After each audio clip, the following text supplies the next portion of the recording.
अनोखा उपहार। सुनो नीलू डियर, आज शाम को मैं जल्दी आऊंगा, तुम तैयार रहना। कहते हुए आशीष दफ्तर के लिए निकल गया। पति के जाते ही नीलिमा प्रसन्न मन घर के काम काज जल्दी जल्दी निपटाने लग गई। उसके कॉलेज की 2 दिन छुट्टी थी।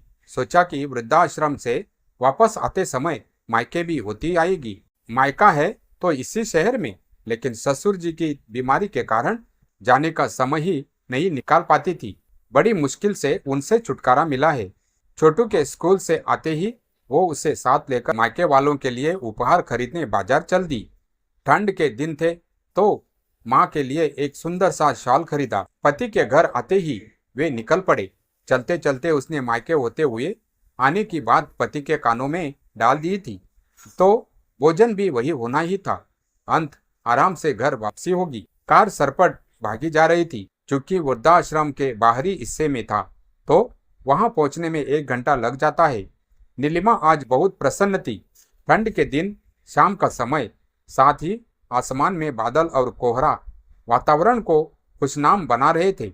रास्ते में हरे भरे उद्यान दिखते तो उनका मन फूलों सा खिल जाता। झील के फूल से गुजरते हुए लहरों को देखकर उनका तन मन भीगने लगता।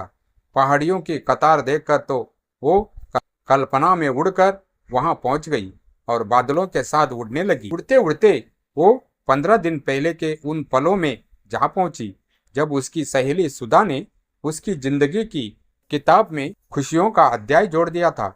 सुधा और वो एक ही कॉलेज में व्याख्यात के पद पर थी, लेकिन उसकी लगातार अनुपस्थिति से वो सोच में पड़ गई थी कि न जाने क्या समस्या है। उसने फोन पर पूछा था तो नीलिमा ने अपने ससुर जी की तबीयत खराब होना बताया था, पर इतने से सुधा को संतोष नहीं हुआ था और वो उनका हालचाल जानने उसके घर पहुंच गई थी। नीलिमा का बुझा बुझा चेहरा देखकर वो पूछ बैठी थी, क्या बात है नीलू? सदैव मुस्कुराता हुआ यह चांद सा चेहरा आज इतना मुरझाया सा क्यों है? कुछ विशेष नहीं सुधा, घरेलू समस्या ही जोक बनी हुई है। समझ में नहीं आता इनसे पीछा कैसे छुड़ाया जाए। फिर भी कुछ बताओ तो सही, हो सकता है मैं कुछ सहायता कर सकूं। वो क्या है ना सुधा, सब कुछ अच्छा चल रहा था। मैं केवल नौकरी पर ही ध्यान देती थी। ससुर जी बाहर से सामान, सब्जी, दूध वगैरह लाने का कार्य करते थे और सासू माँ छोटू को संभालने और घर की देखरेख के अलावा मोहरी से घर के सारे काम अपनी देखरेख में करवा लेती थी। मुझे कोई चिंता ही नहीं रहती थी। लेकिन एक दिन बारिश में बाजार से सौदा लाते समय ससुर जी की पैर फिसलने से सड़क पर गिर गए और उन्हें घुटने में गहरी चोट आ गई। उस दिन के बाद लगभग 6 महीने हो गए, पर सारे इलाज होते हुए भी वे ठीक नहीं हो सके। उन्हें अर्थटाइटिस ने भी जकड़ लिया है। सासू माँ पूरा समय उनकी देखरेख में लगी रहती है। अब तो वे भी परेशानी और थकी थकी रहने लगी है। घर संभालने में बहुत परेशानी होने लगी है। मेरे सिर पर दोहरी जवाबदारियां आ गई है। छुट्टियां भी आखिर कितनी ली जाए? आशीष से संयोग के लिए कहती हूँ तो वे नौकरी छोड़ देने की बात करने लगते हैं, लेकिन मुझे यह मंजूर नहीं। इसी कारण हमारे बीच भी मनमुटाव बढ़ गया है। तुम्हें बताऊं सुधा, मैंने इतनी पढ़ाई घर बैठने के लिए तो नहीं की ना। आखिर मेरे भी कुछ सपने हैं। क्या करूं? कोई रास्ता नहीं सूझ रहा। हाँ, समस्या तो है, लेकिन नौकरी छोड़ने से भी शायद बात नहीं बनेगी। गहराई से विचार करने की आवश्यकता है। इतने में उसे पर्दे से बाहर सासू माँ की झलक दिखाई दी थी। शायद वे ससुर जी के किसी काम से उठकर कमरे से बाहर आई है। तभी अचानक नीलिमा के मन में एक विचार कौंधा था और उसी क्षण मात्र में मनोमस्तिष्क पर स्वार्थ ने अपना अधिकार जमा लिया था। वो माता पिता से मिले हुए सारे संस्कार, सास ससुर का सहज अपनापन, स्नेह, त्याग सब ताक पर रखकर कुछ ऊंचे आवाज में, ताकि ससुर सुन सके, बातचीत को आगे बढ़ाते हुए बोली, वैसे तो सुधा, आजकल नौकरी पेशा दंपतियों के समयाभाव को देखते हुए वृद्धाश्रमों का विकास तेजी से हो रहा है, लेकिन लोग संज्ञान में ले तब ना। बेटे तो पतली गली से बच निकलते हैं और लात बहुओं के सीने पर ही पड़ती है, जबकि होना तो यह चाहिए कि असक्षम होने पर बुजुर्ग स्वयं आगे रहकर अपने जैसों के बीच रहने का मार्ग चुने, ताकि बेटे बहुओं पर अतिरिक्त भार न पड़े। खैर, तुम परेशान न हो डियर, जो होना है वो होकर रहेगा। मैं चाय बनाती हूँ। रहने दो नीलू, मैं बस तुम्हारा हालचाल जानने ही आई थी। मुझे थोड़ा बाहर का काम है, मैं चलती हूँ। अपना हालचाल बताती रहना। नीलिमा का तीर निशाने पर बैठा था। दूसरे दिन ही आशीष को कमरे में बुलाकर ससुर जी ने कहा था, मैं सोचता हूँ बेटे कि मेरी बीमारी अब आजीवन पीछा नहीं छोड़ने वाली। तुम्हारी माँ से भी अब अधिक काम नहीं होता और तुम दोनों की दिनचर्या भी प्रभावित हो रही है, तो हमें वृद्धा के सेवाश्रम में रहकर संन्यास आश्रम का पालन करना चाहिए। आशीष भी प्रतिदिन की चिक से परेशान हो गया था, तो थोड़ी ना नकुर के बाद उसके लिए तैयार हो गया था। आजाद होते ही वो इतनी खुश हुई थी जिसकी कोई सीमा नहीं थी। पहली कक्षा में पढ़ने वाली छोटू की देखरेख के लिए आया तो थी ही, अंत अब कोई चिंता नहीं थी। सास ससुर के सामने कितने लिहाज से रहना पड़ता था। उफ, न मन का पहनना ओढ़ना, न कभी ऊंचे आवाज में म्यूजिक सुनना जिसका उसे बचपन से शौक था। अब तो जब भी घर में अकेली होती, बेफिक्र होकर गुनगुनाने और ऊंची आवाज में म्यूजिक सिस्टम पर अपने मन प्रिय गीत लगाकर झूमने और गाने लगती थी। तंद्रा टूटते ही उसने एक नजर छोटू पर डाली। उसे नींद आ गई थी। फिर मोबाइल पर अपना मन प्रिय गीत लगाया और झूमने लगी। पंछी बनूं, उड़ती फिरूं मस्त गगन में, आज मैं आजाद हूँ दुनिया के चमन में। अंधेरा गिरने लगा था। वृद्धा आश्रम पहुँचते तो पता चला सास ससुर कॉमन हॉल में शाम का कीर्तन सुनने गए हैं। वे उनके कमरे के बाहर ही रखी हुई बेंच पर बैठकर इंतजार करने लगे। इतने में नीलिमा को बाहरी गेट पर एक कार रुकती हुई दिखी, लेकिन जब उसने भाई को उतरकर कार से माँ को सहारा देकर उतारते देखा तो आश्चर्यचकित रह गई। पर अगले ही पल उसका मन खुशी से भर गया।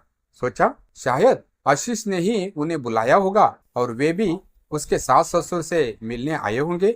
एक सप्ताह ही तो उनको यहाँ आए हुआ है और वे भी पहली बार ही उनसे मिलने आए हैं। नीलिमा लगभग दौड़कर माँ के गले लग गई और सहारा देकर बेंच तक लाकर बिठा दिया। छोटू भी नानी से चिपककर वही बैठ गया और उधर आशीष उसके भाई के साथ बातचीत में व्यस्त हो गया। अरे माँ, कैसे हैं आप? बहुत दिन हुए हमें मिले ना। हम स्वयं यहाँ से वापसी में आपसे मिलने आ रहे थे। अब आप आई है तो हम आपके साथ ही चलेंगे। सबसे मिलना हो जाएगा। वैसे तो घर से निकलना ही नहीं हो पाता था। जॉब के साथ ही घर, बच्चे और सास ससुर की देख रेख ने मेरी कमर ही तोड़ दी थी। अब जाकर कुछ राहत मिली है।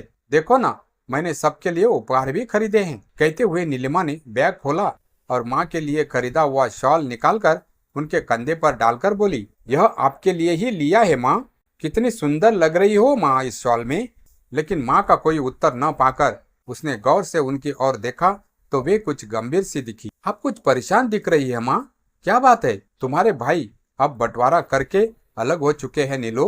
अरे यह कब हुआ माँ? मुझे तो मालूम ही नहीं। अब आप किसके साथ रहेगी? हाँ, बड़े बेटे के साथ ही रहेगी ना। वही तो आपका सबसे अधिक ध्यान रखता है, कभी किसी चीज की कमी नहीं होने देता। फिर आप इतनी परेशान क्यों है? अब तो आप जब मन चाहे मेरे पास भी आकर रह सकती है।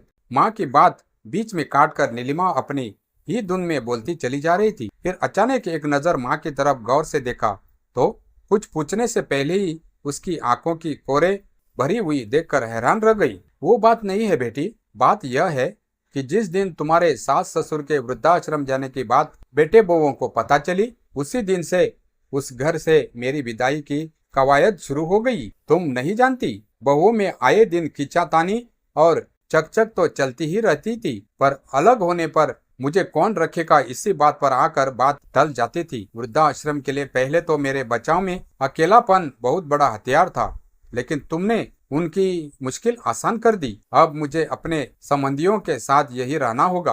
कहते हुए माँ ने कार से उसका सामान उतरवाकर आते हुए बेटे और दामाद की तरफ इशारा कर दिया। नीलिमा के तो जैसे होश ही उड़ गए। आंखों के आगे अंधेरा छा गया। पासा पलट चुका था। उनका अंतर्मन जीत का जश्न भूलकर इस अप्रत्याशित हार पर हाहाकार कर उठा।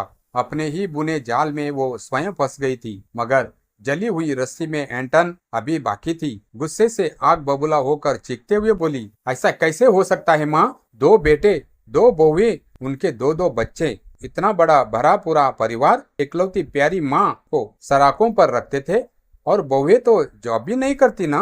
कल तक ऐसा ही था नीलू, मगर खरबूजे को देखकर ही खरबूजा रंग बदलता है ना, पर मेरी सहमति के बिना उन सब की हिम्मत कैसे हुई? आखिर मैं सबसे बड़ी हूँ। तय तो यही था ना कि आपके होते हुए कभी घर का बंटवारा नहीं होगा, और शादी से पहले भाभीियों के लिए भी मैंने यही शर्त रखी थी।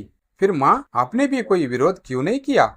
मैं बड़े से इसका उत्तर मांगूंगी। कैसा विरोध? और किस बात का उत्तर चाहिए तुम्हें बेटी? जबकि तुमने, हाँ नीलू, तुमने खुद ही मुझे यह उपहार सौंपा है। कहते हुए माँ ने कंधे पर डाली हुई शॉल के डोर से आंखों की गीले कोरे पोंछ ली।